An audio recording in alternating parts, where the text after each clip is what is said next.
리 스트로벨의 부활의 증거 제3장 나에게 확실한 근거 자료를 보여주시오.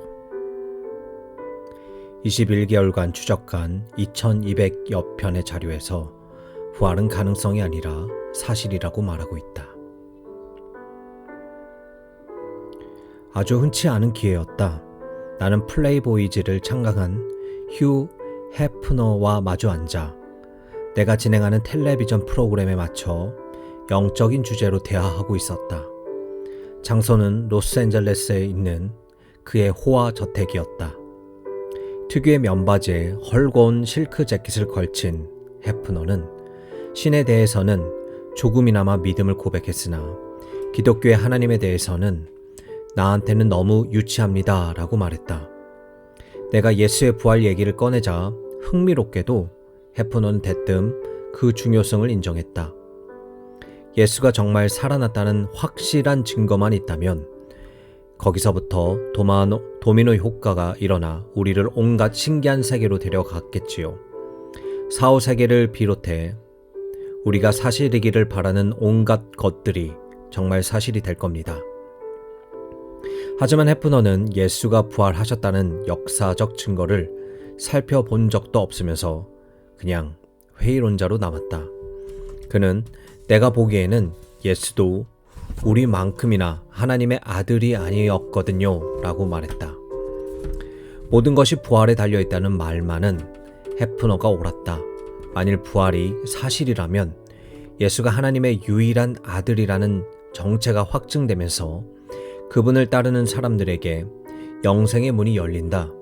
그러나 만일 부활이 전설이거나 착각이라면 예수는 수많은 혁명가들과 거짓 메시아들의 뒤를 이어 십자가에 희생된 또 하나의 불운한 인물에 지나지 않는다. 거의 20세기 전에 의사 누가는 여러 목격자의 증언을 토대로 예수께서 몸으로 부활하신 일을 직접 기록했다. 누가는 부활하신 예수를 직접 만나 사도 바울의 동지였다. 마태복음과 마가복음과 요한복음에도 초기의 독자적인 기록이 나오는데 마태와 요한은 예수의 제자였고 마가는 예수의 제자인 베드로의 목격담을 전했다. 예수의 부활은 신약 성경의 다른 부분들, 특히 사도행전과 고린도전서에도 거듭 확인되어 있다. 그런데 근년 들어 부활을 연구해온 저명한 역사가 게리 하버마스 박사가 부활의 증거들을 입증하는 새로운 접근법을 개척했다. 이 독특한 분석을 직접 들어보고자 나는 하버마스의 동료이며 공저자인 마이클 리코나 박사를 우리 집으로 초대했다. 부활의 역사성을 변증하는 논객으로 잘 알려진 리코나는 그동안 무신론자 리처드 캐리어, 이슬람교도 세비어 엘라이, 불가지론자 바트 어먼 등 여러 회의론자들과 자주 토론을 벌였다. 난 남아프리카 공화국 프레토리아 대학교에서 신약학 박사 학위를 받은 논문에서 그는 예수께서 부활하셨다는 증거를 여러 가지 역사적 방법으로 고찰했다. 2004년에 그는 하버마스와 함께 예수의 부활을 입증하는 증거라는 책을 써서 우수 도서상을 받기도 했다. 역사가 폴 메이어는 이 책에 대해 이 주제를 가장 종합적으로 다룬 책이라고 평했다. 하버마스와 리코나는 바로 이 책에서 예수의 부활에 최소한의 사실들로 접근하는 방법을 상술해 놓았다. 아무리 역사적 증거라지만 틀림없이 당신도 자신만의 편견이라는 렌즈를 통해 그것을 보겠지요. 우리 집 거실에 마주 앉아 내가 리코나에게 물었다. 그야 물론이지요. 유신론자, 이신론자, 무신론자 할 것 없이 누구도 예외가 없습니다. 인간은 누구나 편견이 있으며 그것을 초월할 수 없습니다. 그래서 일정한 견제 장치가 필요한 거지요. 하버마스가 부활에 대해 최소한의 사실들로 접근하는 방법을 만들어낸 것도 그런 맥락에서입니다. 리코나가 말했다. 그것이 어떻게 편견을 견제해 줍니까? 이 접근법은 두 가지 기준에 부합되는 사실만 고려 대상에 넣습니다. 첫째, 사실을 뒷받침해주는 아주 탄탄한 역사적 증거가 있어야 합니다. 둘째, 그 증거는 회의론자들까지도 포함해서 오늘날 이 주제를 다루는 절대 다수의 학자들이 역사적 사실로 받아들일 만큼 탄탄해야 합니다. 하지만 역사는 다수결이 아닙니다. 내가 끼어들었다. 많은 학자들이 받아들인다는 이유만으로 누구나 그런 사실을 받아들여야 한다는 말입니까? 그게 아니라 회의적인 학자들한테까지도 납득이 될 만큼 부활의 증거가 워낙 확실하다는 말이지요. 솔직히 말해서 신념 체계가 근본적으로 다른 사람들까지도 이 증거를 받아들인다면 부활의 역사적 사실을 가망성이 그만큼 높아지는 겁니다. 그런 학자들이 부활에 대해 뭐라고 믿는지 우리가 어떻게 합니까? 내가 물었다. 리코나는 이렇게 답했다. 전문가들이 부활에 관하여 1975년부터 현재까지 프랑스어, 독일어, 영어로 쓴 자료 하버마스가 2200편 이상 모았습니다. 그리고 거기서 증거가 탄탄하여 회의론자들을 포함한 절대 다수의 학자들이 역사적 사실로 간주한다는 최소한의 사실들을 찾아냈습니다. 우리는 그러한 사실들에 대한 가장 타당성 있는 역사적 설명을 찾으려는 겁니다. 그쯤에서 나는 리코나에게 배경 대신에 예수께서 부활하셨다는 증거를 제시해달라고 했다. 그는 최소한의 사실들을 5가지만 꼽겠습니다. 이 증거가 얼마나 설득력 있는지는 각자 스스로 판단하면 되겠지요. 라고 말했다. 사실 1. 예수는 십자가에서 실제로 죽으셨다. 리코나의 말은 이렇게 이어졌다. 존 도미닉 크로산 같은 골수 자유주의자도 예수가 십자가에서 죽은 것은 역사 속의 어떤 사건 못지않게 확실하다고 말했습니다. 회의론자 제임스 데비이버는 로마의 십자가형에 처해진 것으로 보아 예수가 정말 죽었음을 의심할 필요는 없다고 본다고 했지요. 신약 비평가인 무신론자 게트로 리드만은 불가지론자 바트 어먼도 십자가 사건은 논의의 여지가 없는 사실이라고 했습니다. 왜 그럴까요? 우선 첫째로 4편의 복음서가 모두 하나같이 그 일을 전하고 있기 때문입니다. 뿐만 아니라 십자가 사건을 입증해주는 자료들은 기독교 바깥에도 있습니다. 예를 들어 역사가 타키투스는 예수가 티베리우스 황제 제의 중에 극형을 당했다고 썼고, 유태인 역사가 요세푸스는 빌라도가 예수에게 십자가형을 선고했다고 전했습니다. 그리스도의 풍자 작가 사모사타의 루카 아노스는 이교도 마라바 세라피온도 예수께서 처형당한 사실을 확인해 주고 있어요. 심지어 유대교 탈무드에도 예수가 죽임당했다는 기록이 나옵니다. 예수께서는 십자가에 달리셨고 그 결과로 죽으셨습니다. 이에 대한 학자들의 일치된 의견은 가히 절대적인 수준인데 예수의 부활에 대해 회의적인 학자들까지 다 포함해서 그렇습니다. 그분의 죽음을 부인한다면 그것은 매우 부실한 입장을 취하는 것이며 학계의 웃음거리가 되기 쉽습니다. 사실 2. 제자들은 그분이 부활하여 자기들에게 나타나셨다고 믿었다. 리코나는 또 말했다. 두 번째 사실은 제자들이 예수께서 실제로 다시 살아나 자기들에게 나타나셨다고 믿었다는 것입니다. 이것을 뒷받침해주는 증거로는 제자들에 관한 바울의 증언, 초대교회에 전해진 구전, 초대교회의 기록 문서 등 3가지가 있습니다. 우선 바울이 중요한 이유는 베드로, 야고보, 요한 등 일부 제자들을 자기가 직접 안다고 했기 때문입니다. 사도행전에서 그것을 확인할 수 있지요. 바울은 또 고린도전서 15장 11절에서 나나 그들이나 우리가 이렇게 복음을 전파하고 있으며 라고 말하면서 예수의 부활을 언급합니다. 다시 말해서 바울은 사도들을 알았으며 사도들도 자기처럼 예수께서 죽은 자 가운데서 살아나신 것을 선포했다고 전하고 있습니다. 다음은 구전입니다. 분명히 그 당시에는 녹음기가 없었고 글을 깨친 사람들도 많지 않았지요. 그러다 보니 나중에 글로 기록될 때까지는 자연히 말로 전해오는 구전에 의존했지요. 학자들은 이 구전이 신앙고백, 찬송, 설교 요약 등의 형태로 신약 성경에 그대로 옮겨져 있는 것을 몇 군데 찾아냈습니다. 구전이 신약 성경이라는 기록물보다 먼저 존재했어야만 신약 성경 저자들이 그것을 인용할 수 있다는 점에서 이것은 대단히 중요합니다. 시기가 일렀다는 말이군요. 내가 말했다. 네, 매우 일렀습니다. 그만큼 신빙성이 더해지죠. 예를 들어 기본 교리들은 쉽게 암송할 수 있는 형태로 정리해 놓은 신앙 고백들이 있습니다. 가장 이른 시기에 가장 중요한 신앙 고백 중 하나가 바울이 고린도 교회에 쓴 첫 번째 편지에 옮겨져 있습니다. AD 55년경에 쓴 편지인데 신앙 고백의 내용은 이렇습니다. 내가 전에 받은 가장 중요한 것은 여러분에게 전했습니다. 그것은 그리스도께서 성경의 말씀대로 우리 죄를 위해 죽으시고 장사되셨다가 성경의 말씀대로 3일째 되던 날 다시 살리심을 받아 게바에게 나타나시고 그 다음으로 12제자에게 그 후 500명이 넘는 형제들에게 동시에 나타나셨으니 그 가운데 대부분이 지금도 살아있고 어떤 사람들은 잠들었습니다. 그 후에 야고보에게 나타나셨고 그 다음으로 모든 사도에게. 많은 학자들은 바울이 회심한 지 3년 만에 예루살렘으로 베드로와 야고보를 찾아갔을 때 그들에게 이 신앙 고백을 전해 들은 것으로 봅니다. 그렇다면 십자가 사건이 있은 지 채 5년이 지나기 전이지요.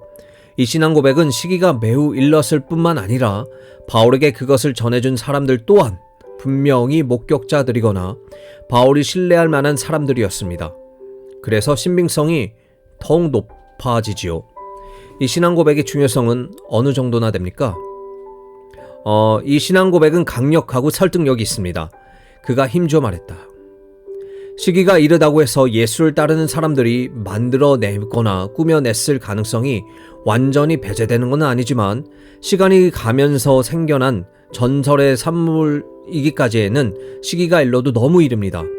사실상 예수의 첫 제자들에게로까지 거슬러 올라갈 수 있기 때문이지요. 사실 이 신앙 고백이야말로 그동안 예수의 부활을 반박하려는 비판자들에게 가장 난감한 걸림돌 중 하나가 되었습니다. 구전은 그것 말고도 더 있습니다. 예를 들어 신약 성경에 사도들의 설교가 몇 편 남아 있습니다. 사실은 설교를 요약한 것들이라 할 수 있는데 초창기 사도들의 가르침이 사도행전에 요약된 이 설교들 속에 고스란히 간직되어 있습니다. 대다수의 역사가들은 또한 그렇게 믿는다 해도 과연 과언은 아닙니다. 그런데 그 설교들이 예수께서 죽은 자 가운데서 몸으로 부활하셨음을 선포하고 있습니다. 예를 들어 바울은 베드로가 사도행전 2장에서 했던 말과 아주 비슷하게 사도행전 13장에서 이렇게 말합니다. 다윗은 한평생 하나님의 뜻을 잘 받아들다 결국 잠들어 자기 조상들과 함께 묻혔고 그 시체는 썩고 말았습니다. 이것은 대담한 주장입니다. 다윗의 몸은 썩었지만 예수의 몸은 부활했기 때문에 썩지 않았다는 것입니다. 끝으로 마태복음, 마가복음, 누가복음, 요한복음 같은 기록 문서가 있습니다. 사복음서가 1세기에 기록되었다는 것은 회의적인 역사가들 사이에서도 널리 받아들여지고 있습니다. 자유주의 성향이 짙은 학자들도 인정하듯이 이 4편의 전기는 예수의 생애로부터 70년 이내 기록되었으며 예수께서 부활하셨다는 제자들의 주장을 명확하게 전하고 있습니다. 복음서의 저작 시기가 그보다 더 이르다는 주장도 충분히 입증 가능하다고 보자면 일단은 좀 더 무난한 추정 연대를 따르기로 합니다. 그렇게 하더라도 그 시기가 사건들이 일어난 시점과 아주 가깝기는 마찬가지입니다. 특히 고대의 많은 역사 문헌들과 비교해 보면 그렇지요. 예를 들어 알렉산드 대제에 관한 가장 훌륭한 문헌 2편은 그가 죽은 후 400년이 지나서야 기록되었습니다. 그 밖에도 사도 교부들의 저작이 있습니다. 그들은 사도들을 직접 알았거나 사도들을 아는 사람들과 친했다고 합니다. 그들의 저작에는 사도들의 가르침이 그대로 반영되었을 가능성이 높습니다. 그런 그들이 뭐라고 했던가요? 예수의 부활이 사도들에게 근본적인 변화를 가져다 주었다고 했습니다. 한 예로 클레멘트를 생각해 보십시오. 초기의 교부 이레니우스는 클레멘트가 사도들과 직접 대화했다고 했고 아프리카의 교부 터툴리아는 클레멘트가 베드로에게 직접 안수를 받았다고 했습니다. 그래서 클레멘트가 제자들에게 대해 뭐라고 전했던가요? 내가 물었다. 1세기에 고린도 교회에 보낸 편지에 그는 이렇게 썼습니다. 그러므로 우리 주 예수 그리스도의 부활로 말미암아 온전한 확신을 얻은 그들은 가서 하나님 나라가 가까웠다는 기쁜 소식을 전하였다. 다음으로 폴리캅이 있습니다. 이레니우스는 폴리캅이 요한이 비롯한 사도들에게 배웠고 그리스도를 직접 본 많은 사람들과 대화했다고 했습니다. 터툴리안도 요한이 폴리캅을 서머나 교회의 주교로 임명했다는 사실을 확인해 줍니다. AD 110년경의 폴리캅은 빌립보 교회에 편지를 쓰면서 예수의 부활을 5번이나 언급했습니다. 이 증거들의 심도를 생각해 보십시오. 바울, 구전, 기록문서 등 3가지 범주에 총 9가지의 증거 자료가 있습니다. 다수의 목격자들이 부활하신 예수를 보았다는 제자들의 주장은 아주 이른 시기부터 증언한 것입니다. 제자들은 이것이 자신들의 존재의 핵이라 믿었습니다. 그것을 어떻게 합니까? 제자들이 박해는 물론 순교까지도 기꺼이 감내할 만큼 변화되었다는 증거가 있기 때문입니다. 사도행전만 쭉 읽어보아도 예수께서 죽은 자 가운데서 살아나셨다는 믿음 때문에 제자들이 얼마나 큰 고난을 불사했는지 알게 됩니다. 클레멘트, 폴리캅, 이냐시오, 터툴리안, 오리겐 같은 교부들이 하나같이 이 사실을 확인해 줍니다. 제자들이 이 믿음을 사수하기 위해서는 고난도 마다하지 않았음을 증명하는 초기의 자료가 적어도 7가지는 됩니다. 거기에 바울의 순교와 예수의 동생 야고보의 순교까지 합하면 증거는 11가지로 늘어나지요. 하지만 예로부터 다른 종교를 믿는 사람들도 자신의 신앙 때문에 기꺼이 목숨을 버렸습니다. 내가 이의를 제기했다. 그렇다면 제자들이 순교로 정말 증명되는 것이 무엇입니까? 그는 이렇게 말했다. 첫째, 당연히 이것은 제자들이 자신의 신앙을 옳다고 여겼다는 뜻입니다. 그들은 일부러 거짓말을 지어내지 않았습니다. 거짓말을 위해 순교할 사람은 없습니다. 둘째, 제자들은 예수께서 부활하셨다고 믿기만 한 게 아니라 그분이 부활하셨는지 아닌지를 하나의 사실로서 확실히 알았습니다. 그분이 부활하셨음을 현장에서 똑똑히 확인할 수 있었으니까요. 그러니까 그들의 죽음도 불사한 것은 그분이 부활하셨다는 진실 때문이었던 것입니다.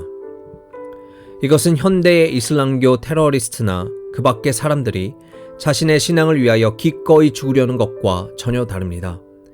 그 사람들은 자신의 신앙이 옳다는 믿음만 가질 수 있을 뿐이지 확실히 알 길은 없습니다. 반면에 제자들은 부활이 실제로 있었던 일인지 아닌지를 하나의 사실로서 알았으며 그 진실을 알았기에 그 신앙을 위하여 죽음도 마다하지 않았던 것입니다. 그렇다면 결론은 무엇입니까? 내가 물었다. 리코타는 이렇게 대답했다. 하버마스가 지난 30년간 발표한 2000편 이상의 부활에 관한 학술 자료를 검토해 본 결과 이보다 더 널리 인정되고 있는 사실은 아마 없을 것입니다. 즉 부활하신 예수께서 자기들에게 나타나셨다고 말하는 초창기 그리스도인들의 그 체험이 실제로 일어났던 일이라는 것입니다. 심지어 무신론자 리드만도 죽은 예수가 부활한 그리스도로 나타난 것을 베드로와 제자들이 직접 체험했다는 사실은 역사적으로 확실해 보인다고 인정했습니다. 물론 그는 제자들이 환상을 본 것이라고 주장합니다만 나는 그 설명에 전혀 신빙성이 없다고 봅니다. 어쨌든 제자들의 체험이 실제로 있었다는 것만은 그도 인정하고 있습니다.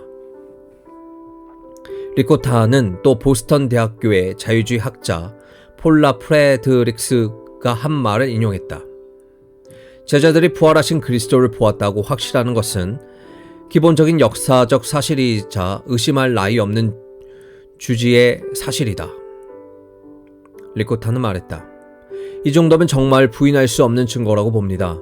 뿐만 아니라 나는 제자들이 본 것이 다름 아닌 죽음에서 살아나신 예수였다는 증거도 명백하고 설득력 있다고 믿습니다. 사실 3. 교회를 박해하던 바울의 회심. 리코타는 계속해서 이렇게 말했다. 바울이 당시에는 다소의 사울로 알려져 있었지요. 교회를 대적했고 열성을 다해 신자들을 박해했다는 것을 우리는 많은 자료를 통해 알고 있습니다. 그런 그가 예수를 따르는 사람으로 회심했으며 그 이유는 부활하신 예수를 직접 만났기 때문이라고 자기 입으로 말하고 있습니다. 그러니까 아군과 적군이 예수의 부활을 이구동성으로 증언한 셈인데 이는 매우 의미심장한 일입니다.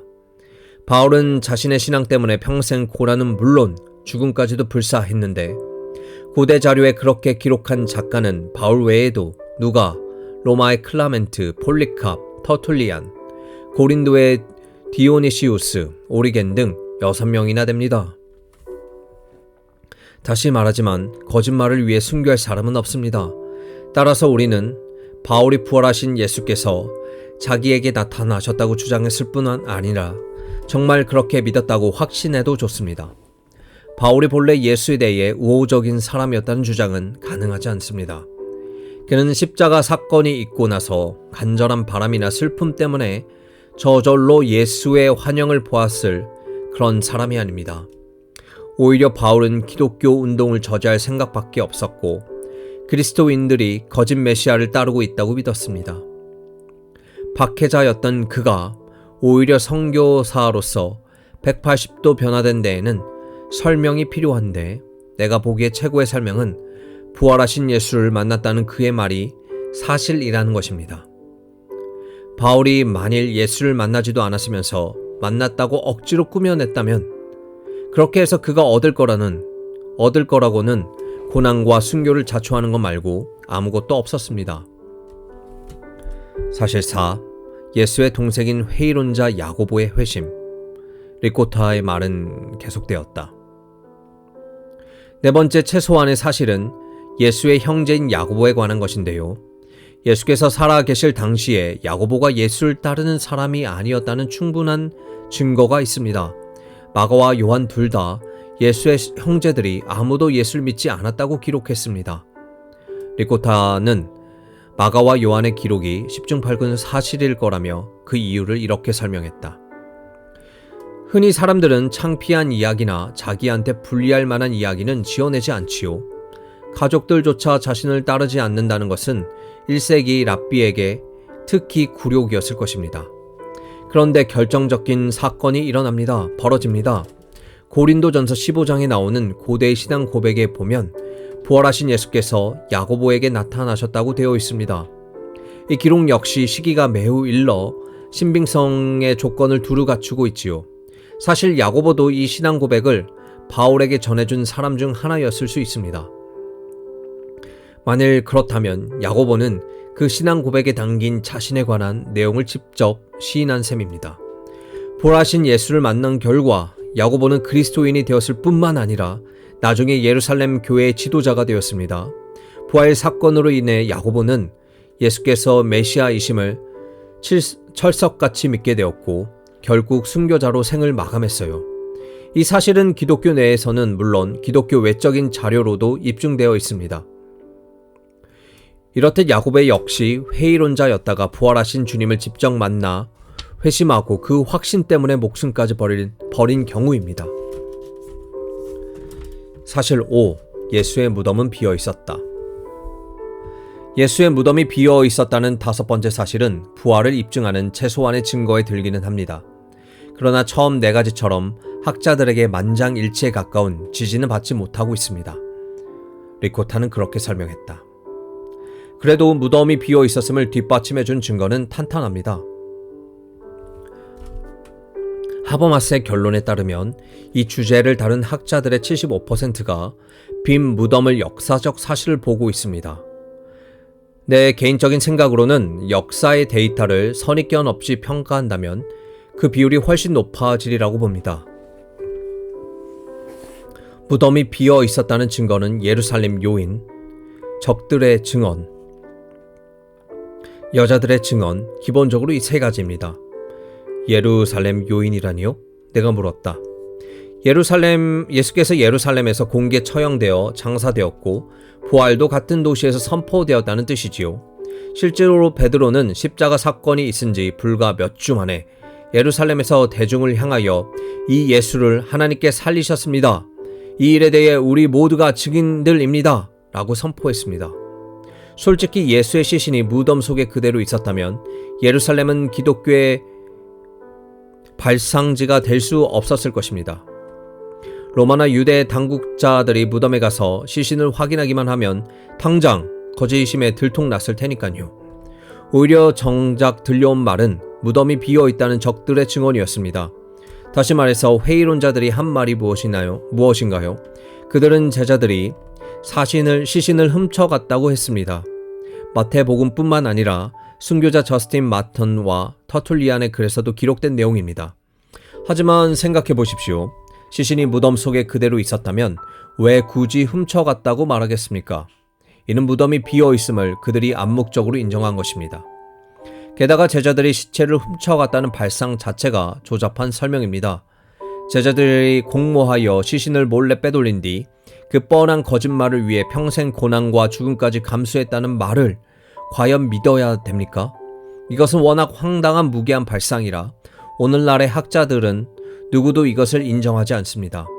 끝으로 무덤이 비어 있었다는 여자들의 증언이 있습니다. 그것이 왜 중요합니까? 내가 물었다. 1세기에는 유대 문화, 로마 문화 할 것 없이 여자를 천시했고 여자의 증언을 여간해서 믿진 않았기 때문입니다. 리코타는 그렇게 설명했다. 이야기를 꾸며내 사람들을 속일 거라면 굳이 여자들이 빈 무덤을 발견했다고 하지 않았을 겁니다. 스스로 신빙성을 깎아내리는 말을 누가 하겠습니까? 복음서 저자들이 그런 증언을 지어냈을 가능성은 극히 희박합니다. 자기들한테 해가 되면 해가 되었지 득이 될 게 전혀 없었으니까요. 그들이 정말 이야기를 멋대로 지어냈다면 빈 무덤을 맨 먼저 발견한 사람들이 베드로나 요한 같은 남자들이었다고 주장했을 겁니다. 왜 복음서 저자들이 이런 불리한 내용까지 일일이 기록했는가 하면 그것이 실제로 있었던 일이고 거기서 파생될 신빙성의 문제와 관계없이 사실을 정확하게 전하고자 했기 때문입니다. 이렇듯 예루살렘의 요인, 적들의 증언, 여자들의 증언을 종합하면 예수의 무덤이 비어 있었다고 결론 지을 만한 역사적 근거는 충분합니다. 옥스퍼드 대학교의 윌리엄 위드는 그것을 이렇게 표현했습니다.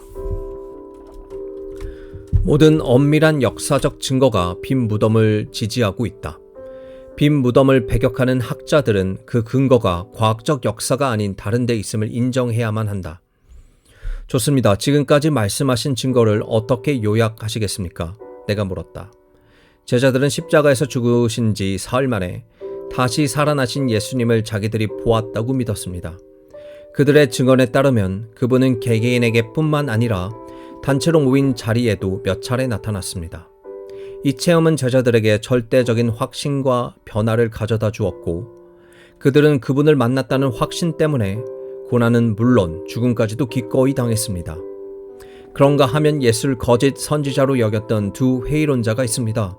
하나는 교회를 박해하던 사울이고 하나는 예수의 동생 야고보인데 부활하신 예수를 만난 뒤로 이들의 생각이 180도 바뀌었습니다.